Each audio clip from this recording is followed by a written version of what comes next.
করবে আপনি তাকে দোষী করবেন কি না?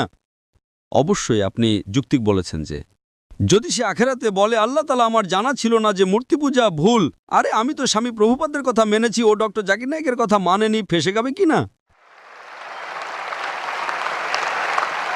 আর হয়তো আপনি জানেন না ডক্টর জাকির নায়েকের কথা আজকের তারিখে কোটি কোটি অমুসলিম শুনে, কোটি কোটি। সুবহানাল্লাহ, আলহামদুলিল্লাহ। তো যদি আমার কথা আমি বলি যে আমি খুব মহান, আমি ছোটখাটো একজন দায়ী, আল্লাহকে বলি, তো আমাদের এই কর্তব্য যে কোনো অমুসলিমকে পাই তাকে বলো আপনি কত অমুসলিমকে দাওয়াত দিয়েছেন, আপনি ইউটিউব ইনফ্লুয়েন্সার। আমি আপনার ব্যক্তিগত জীবনে যেতে চাই না। ইউটিউব ইনফ্লুয়েন্সার ভালো হয়, খারাপও হয়, ইসলামিকও হয়, গায়ের ইসলামিকও হয়। আমারও ইউটিউবারদের সাথে চ্যাট হয়েছিল, পডকাস্ট, ঠিক তাই না? তো এই জিনিস যে আপনার দেখা উচিত।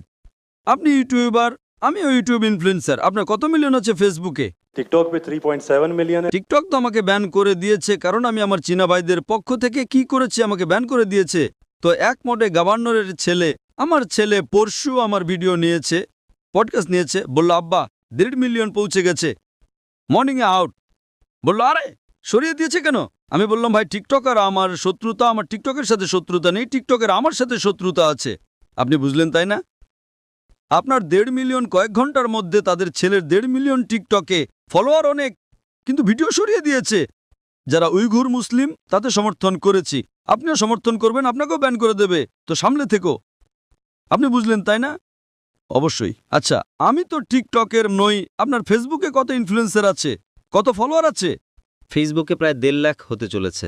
1.5 লাখ হতে চলেছে। আমার এখনই 24 মিলিয়ন হয়েছে 2 দিন আগে, আলহামদুলিল্লাহ। 24 মিলিয়ন। তো আমিও সোশ্যাল মিডিয়া ইনফ্লুয়েন্সার, তাই না? অবশ্যই। আপনার ইউটিউবে কত? ইউটিউবে 265,000। 265,000, মাশাআল্লাহ। আমার 4 মিলিয়ন এখনই হয়ে গেছে 2 দিন আগে। মাশাআল্লাহ। আমিও ইউটিউব ইনফ্লুয়েন্সার, তাই না? অবশ্যই। তো আমার পেশা হলো YouTube influencer, Facebook influencer, social media influencer, lecture influencer, মানুষকে আল্লাহর দিকে প্রভাবিত করা, ঠিক কি না? অবশ্যই। এখন আপনার ইউটিউব ইনফ্লুয়েন্সার হওয়ার বিষয়টা কি? Influencing towards what? Blogging. Blogging. কিন্তু ব্লগিংয়ের মাঝে চেষ্টা করি যে জ্ঞান কখনো অর্জন করি আপনার ভিডিও থেকে, ডক্টর ইসরা সাহেবের ভিডিও থেকে চেষ্টা করি কিছু, মাশাআল্লাহ। কিন্তু সাইট তো ব্লগিংই, তাই না? অবশ্যই। আমি আমার মেডিকেল পেশে ছেড়ে দিয়েছি।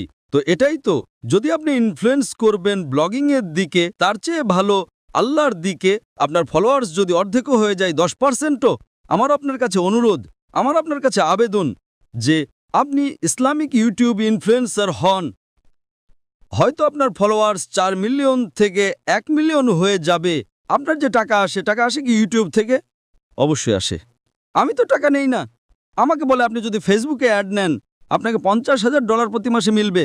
আরে ভাই, আমাকে জান্নাতে যেতে হবে, $50,000। আপনি আমাকে $50 মিলিয়ন দেবেন, তো আমি অ্যাড দেব না।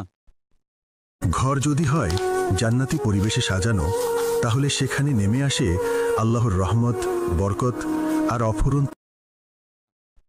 বেশিরভাগ সোশ্যাল মিডিয়ায় অ্যাড দেওয়া হারাম। আপনার চ্যানেলে মেয়ে আসবে, ছোট ছোট পোশাকে আসবে। আরে কেন আমাকে জাহান্নামে নিয়ে যাবে ভাই? আমার ইউটিউব সোশ্যাল মিডিয়ায় নো মনিটাইজেশন। কখনো কখনো কেউ স্ট্রাইক করেছে, যদি আমি অডিও ব্যবহার করেছি অনুমতি নিয়ে, তার ম্যানেজারকে জানা না থাকলে, তো কখনো ভুল করে অ্যাড চলে আসে। আমার হিসাব অনুযায়ী আমিও সোশ্যাল মিডিয়া বিশেষজ্ঞ, মাশাআল্লাহ। নো ব্লগিং, শুধু আল্লাহর দিকে প্রবেশ, মাশাআল্লাহ। আর দরকার নাই আল্লাহ তাআলা আমাকে প্রতিদিন লাখো দেন, তো কেন আমি ইউটিউব থেকে নেব ভাই? ইউটিউব থেকে হারাম কামাই। ইউটিউবের অ্যাড থেকে যদি আপনি কামান, ওই অ্যাডে মেয়ে আসবে, এটা আসবে, ওটা আসবে। আপনি হয়তো অ্যালকোহল অ্যাডকে ব্যান করবেন, কিন্তু মেয়েদের তো ব্যান করতে পারবেন না, তাই না? পারবেন কি? পারবো না। আমাদের সমাজে পেডোফিলিয়া ছড়াবে কার কারণে? আপনি বুঝছেন তাই না? প্রত্যেক মানুষ মনে করে আমি তো ইসলামিক, ইউটিউব ইনফ্লুয়েন্সিং খুব কম, কামানো তো ছেড়েই দাও। আমি কামাতে পারি, 24 মিলিয়ন ফলোয়ার আছে, ঠিক তাই না? আমার কপি কেউ করতে পারে বিনামূল্যে। আমার ইউটিউবের মাধ্যমে কত লোক $10,000, $50,000 প্রতি মাসে কামায়। থাম্বনেলে কি দেয়? মেয়ের ছবি দিয়ে দেয়। আমার এতে লাখ লাখ, তার উপর 2 মিলিয়ন। আমি সব কামাবো, তাই না? সে কি কামাবে? টাকা।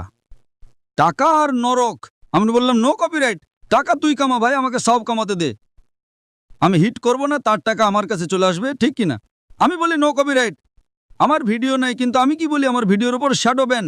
শ্যাডো ব্যান জানেন তো? না, শ্যাডো ব্যান। আমি বললাম ভাই কাজ করো, টাকা কামাও, আমাকে সওয়াব পেতে দাও। আমি রিলস করি, আমার ভিডিও প্রথমে 100,000, 1 মিলিয়ন, এখন 2,000, 3,000, এখন পাকিস্তানে মাশাআল্লাহ বেড়ে গেছে 1 লাখ, 2 লাখ হয়ে গেছে, কারণ হিট অনেক। তো আমি বলি ভাই তোমরা টাকা কামাও, আমাকে সওয়াব কামাতে দাও। আমরা সোশ্যাল মিডিয়া বিশেষজ্ঞ, কিভাবে থাম্বনেল বানাতে হয়, ফেসবুকের মধ্যে কি পার্থক্য, আমি বলি আমি আল্লাহ ইনফ্লুয়েন্সের, আল্লাহ কেন্দ্রিক। আমার আপনার কাছে অনুরোধ, আমার আপনার কাছে আবেদন, আমি ভালোবাসার সহ আমার ভাই আব্দুল বাসিত, আল্লাহর দিকে লোক, আল্লাহ যদি আপনাকে হুনর দিয়েছেন ইনফ্লুয়েন্স করার, আল্লাহর দিকে ইনফ্লুয়েন্স করো, ইনশাল্লাহ আপনার ফলোয়িং ডবল ট্রিপল হয়ে যাবে ইনশাল্লাহ, আল্লাহর তৌফিক দিন। আর আল্লাহ তাআলা আপনাকে রিজিক দেবেন, যে রিজিক আপনার এতে আসবে কেউ বের করতে পারবে না। আল্লাহ দেখেন হারামের রিজিক না হালালের রিজিক। আপনি মনে করেন যে আপনি অ্যাড বন্ধ করে দেবেন তো রিজিক বন্ধ হয়ে যাবে, অ্যাড বন্ধ করো রিজিক ডাবল হয়ে যাবে ইনশাআল্লাহ। আল্লাহ তাআলার অনেক দরজা খুলবে। আপনি বললেন আপনি আমার দ্বারা ইনফ্লুয়েসড হয়েছেন, একদম সঠিক, টোটালি ইনফ্লুয়েসড হননি। যদি টোটালি ইনফ্লুয়েসড হতেন তো ইনশাআল্লাহ আপনি ডক্টর ইসরার আহমদ দ্বারা ইনফ্লুয়েসড হয়েছেন। আপনি যদি ডক্টর ইসরার আহমদকে বলেন আমি ব্লগিং করছি, খুশি হবেন? একদম না। আল্লাহ আপনাকে হিদায়েত দিন, আল্লাহ আপনাকে প্রতিদান দিন। আপনি ভালো কাজ করছেন ইনশাআল্লাহ, খালি একটু টুইস্ট নিয়ে আসুন। যে আমার পডকাস্ট করেছে বা যা করেছে আমি তাকে হিদায়েত দিয়েছি। না না ডক্টর সাহেব, আমি তো নতুন চ্যানেল ব্যবহার করেছি। ভালো কথা করো ভাই, একদিনে 1.2 মিলিয়ন, একদিনে কত? 1.2 মিলিয়ন। 1.2 মিলিয়ন ভিউয়ার আমার ছেলে ট্র্যাক করছিল, 2 দিনে 2 মিলিয়ন। এখনই পডকাস্ট মালয়েশিয়া এসেছিল আমার কাছে নেওয়ার জন্যে। হ্যাঁ লোক ভাই, চলো ভাই পাকিস্তানি, মোহব্বত করে আলহামদুলিল্লাহ এখন 5 মিলিয়নের উপরে হয়ে গেছে এক সপ্তাহে, একদিনে 1.2 মিলিয়ন। যে আমি ওই ভিডিও দেখেছি, ভালো তাই না? ভালো লেগেছে? 1.2 মিলিয়ন একদিনে, 24 ঘন্টারও কম সময়ে, ভালো তাই না? আমি নিজে এটা ভেবেছিলাম যে আপনার অ্যাকাউন্ট শ্যাডো ব্যান, কারণ অন্যদের এত ভিউজ বা দর্শক মিলছে, আপনাকে ততটা। আরে আমার চ্যানেল ব্যান নয়, টিকটকে আমি ব্যান, টিকটকে পুরো ব্যান। কারণ আমি আমার ভাই যারা চিনে তাদের জন্য, আমার মন। টিকটক ব্যান করবে কি যায় আসে, আল্লাহ আমাকে ব্যান না করলেই হলো, ঠিক তাই না? অবশ্যই। আমাদের দেশের মুসলিম দেশের যখন প্রধানমন্ত্রীকে জিজ্ঞেস করে উইঘুর মুসলিমদের ব্যাপারে, আমাদের জানা নেই। আরে কিভাবে জানা নেই? আপনি যদি মুসলিম দেশের প্রধানমন্ত্রী হন, আপনাকে জিজ্ঞেস করা হয় উইঘুর মুসলিমদের ব্যাপারে, আপনি বলেন জানা নেই। কি হয়ে গেছে আমাদের সমাজের? যদি আমাদের ভাই উইঘুর মুসলিম, তাদের উপর জুলুম হচ্ছে, আপনি বলেন জানা নেই। যখন আমি ডঙ্কা মেরে তাদের সমর্থন করলাম, মালয়েশিয়াতে টিকটকে কাউকে ব্যান করেন না, জানেন তো? জাকির নাইককে। তো আমি গর্বের সাথে বলি মাশাআল্লাহ, শয়তান আমাকে ব্যান করেছে, আলহামদুলিল্লাহ। সেখানকার দরজা বন্ধ তো এখানকার দরজা খোলা। আল্লাহ তাআলা টেস্ট করেন আপনাকে, আল্লাহ তাআলা পরীক্ষা নেন, আপনার পরীক্ষা নেন ভাই। আমি আপনাকে পরীক্ষা করব, কি করতে হবে? আল্লাহ কেন্দ্রিক হন, মানুষকে আল্লাহর দিকে নিয়ে আসুন, আল্লাহ ইনফ্লুয়েন্সার হন। ইনশাআল্লাহ দুনিয়াতে ফায়দা হবে কি হবে না, আখিরাতে আপনার জান্নাত কনফার্ম। আশা করি উত্তর পেয়েছেন। ধন্যবাদ স্যার।